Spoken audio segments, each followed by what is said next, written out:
Durante o período do mestrado, defendido na UFRN, eu defendi uma dissertação intitulada Intelectuais no Sertão, que pensou um pouco da atuação do Clube Romeiros do Porvir aqui na cidade do Crato. E esse objeto de pesquisa chegou na minha mão meio que de uma forma curiosa. Durante o período da graduação, eu estudei como alguns projetos de modernidade e civilização acabaram sendo implementados aqui na região do Cariri cearense. Eu conversei com a minha orientadora da graduação na época e ela acabou me orientando que no início do século XX tinha alguns jornais que faziam referência a esses projetos de modernidade para esse espaço, sobretudo um jornal que me chamou a atenção chamado Alissa, um jornal que era editado por um clube chamado Romeiros do Porvir. Cria-se muito no senso comum a ideia que os intelectuais estão muito distantes do interior, estão geralmente nos grandes centros urbanos. E o trabalho do Jones, ele traz esses intelectuais para o interior do estado do Ceará, para a cidade do Crato. E tem a peculiaridade desses intelectuais não se considerarem basicamente do interior. Eles não se consideram como sendo do sertão. Eles se consideram como sendo figuras que estão propondo a modernidade, a inovação e trazendo a civilidade para esse Crato que ele acha que não é sertão, porque o sertão para ele seria o lugar do atraso, do não progresso. E aí ele faz um pouco a contraposição com o Juazeiro, que vai se colocar mais à frente como um espaço de romaria, mas é esse romeiro que procura e caminha em torno de um horizonte futuro, daquilo que está por vir, daí a ideia de porvir. Os romeiros que estão caminhando em torno da civilidade, em torno do progresso, e eles vão criando, por meio dos espaços de sociabilidade que eles vão construindo, e colocar em circulação a representação de que o Crato é um espaço de civilidade, é um lugar diferente de todas as outras cidades, é um lugar que está à frente do tempo. Isso é interessante, o trabalho dele também, para pensar o nosso cotidiano, como estudar a representação é algo importante. Muitas vezes a gente acha que o simbólico não nos importa, mas é o simbólico que constrói o nosso dia a dia, que estrutura o nosso cotidiano, que estrutura as nossas relações. Então, por meio desses estudos, eu vou entendendo não só o Crato, mas eu vou aprendendo também como as representações elas são importantes. Estudar o simbólico, seja no sertão, seja em qualquer outro local, é extremamente importante para a gente entender como as pessoas pensam, como estruturam e como as relações de poder se dão para além da força física, se dão também nesse lado mais simbólico, mais imaginário e às vezes tão sutil que passa desapercebido, mas que consegue nos prender muito mais do que a força física.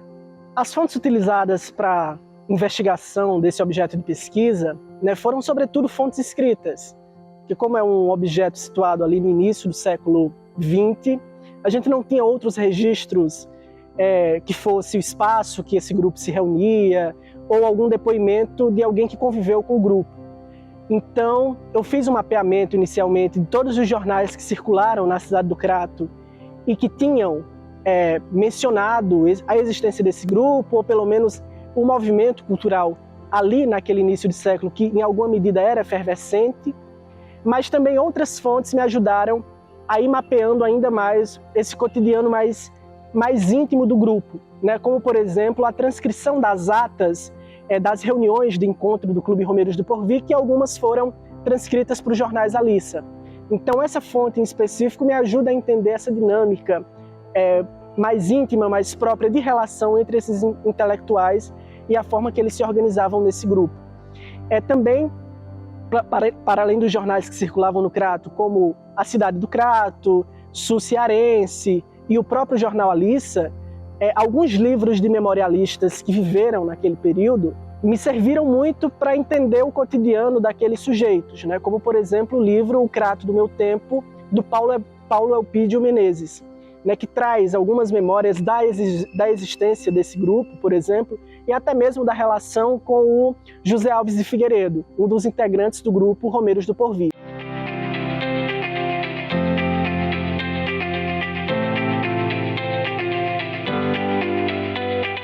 Em torno da cidade do Crato, também foi construída a ideia de uma cidade da cultura, muito voltada para a cultura letrada, com os jornais publicados na cidade do Crato, mas também uma importante construção foi o Seminário de São José, que inaugurou as portas e teve as primeiras turmas ainda na década de 70 do século XIX.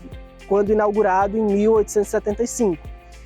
Então, todo o movimento cultural, em termos de educação, da região do Cariri cearense, confluía para a cidade do Crato. Eu acho importante no Romeiro do Povi porque, de repente, você tem um grupo mais, assim, cristalizado, apesar da vinda de Soriano de Albuquerque, né? Ele chegou em janeiro de 1900 e foi embora em 1902, né? Justamente por conta da queda do Coronel Belém, né? Criou-se uma animosidade muito grande política na região e ele resolveu ir embora, né? Mas aí essa passagem dele, o grupo continuou depois dele, né? Ele consolidou, assim, toda uma juventude nessa época que era, assim, muito próxima da arte, né? Então eu acho que a importância é grande, inclusive com o aparecimento de jornais na época que foram cobertos, Cidade do Crato, Sul Cearense, jornais desse início do século, né? Foi um período de muita efervescência, período de virada do século, né? E assim, um período de muita efervescência aqui, e certamente os Romeiro do Povi não foram só ator disso daí, mas também precursor dos movimentos que partiram daí, né? Daí por diante.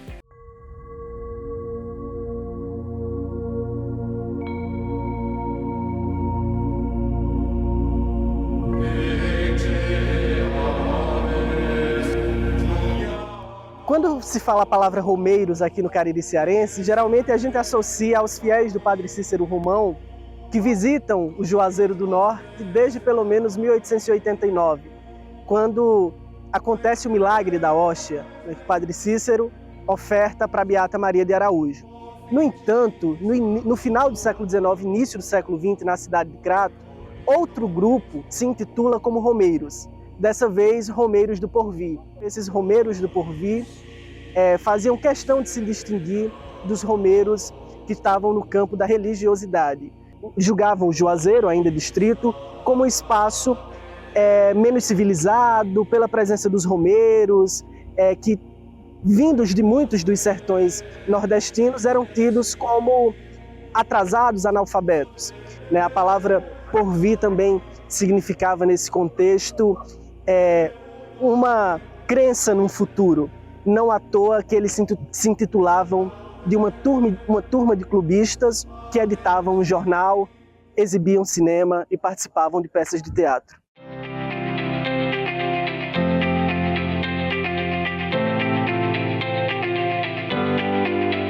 Durante boa parte do século XIX, aqui no Cariri cearense, se construiu a ideia de que o Cariri não fazia parte do sertão, né? E aí boa parte dessas ideias em torno dessa região foram construídas sobretudo por conta da Chapada do Araripe e das riquezas naturais que estão em torno desse espaço. E aí, como ao longo do século XIX a região norte do país, né, foi associado muito ao contexto de seca e, consequentemente, a ideia de sertão, foi construído para sertão um imaginário de que era um lugar pobre, seco, violento, pouco civilizado, antimoderno. E aí, quando se falava na região do Cariri cearense que tinha, em alguma medida, experiências com cultura, como jornais, um seminário que foi inaugurado ainda na segunda metade do século XIX e outras iniciativas que apontavam para essa perspectiva, né, tentou-se ler essa região como um espaço diferente do espaço sertanejo. Então, por aqui é muito comum ainda hoje se ouvir a ideia de que o Cariri acaba sendo o oásis do sertão, por ser esse espaço, um reduto verde, diferenciado, diferente, de todo o sertão nordestino que está no entorno. E aí, esse imaginário construído durante todo o século XIX, ele acaba repercutindo nos repertórios e nos pensamentos intelectuais do século XX. Não à toa, o Clube Romeiros do Porvir, quando fundado no ano de 1900, tinha uma defesa intransigente da região como um espaço que se diferenciava dessa ideia de sertão, né? Então, eles não pensaram na possibilidade de ler o Cariri como um sertão diferente, um sertão moderno, um sertão verde, um sertão rico, mas tentaram afastar o Cariri cearense dessa ideia de sertão.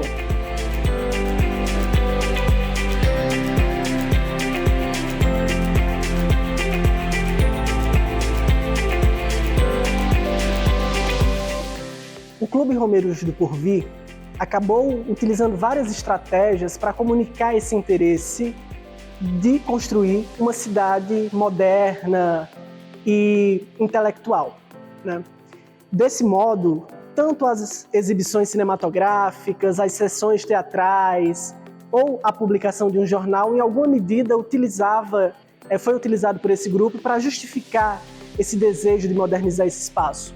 Justificava para eles a ideia de que essas iniciativas ajudavam a distanciar o Crato e o Cariri dessa ideia de sertão que era muito cristalizada no final do século XIX, início do século XX, do sertão como algo atrasado ou incivilizado, né? Então, toda essa produção, em alguma medida, orientou essa separação do Cariri com o sertão, né? Então, esse, em alguma medida, foi a investida do grupo, né? Quando eles se nomeavam de intelectuais, mas quando eles chamavam a cidade de Crato como uma cidade futurosa, ou então quando eles prometiam fazer pelo Crato tudo num futuro muito próximo, para ainda mais alimentar essa ideia de cidade moderna, civilizada e letrada.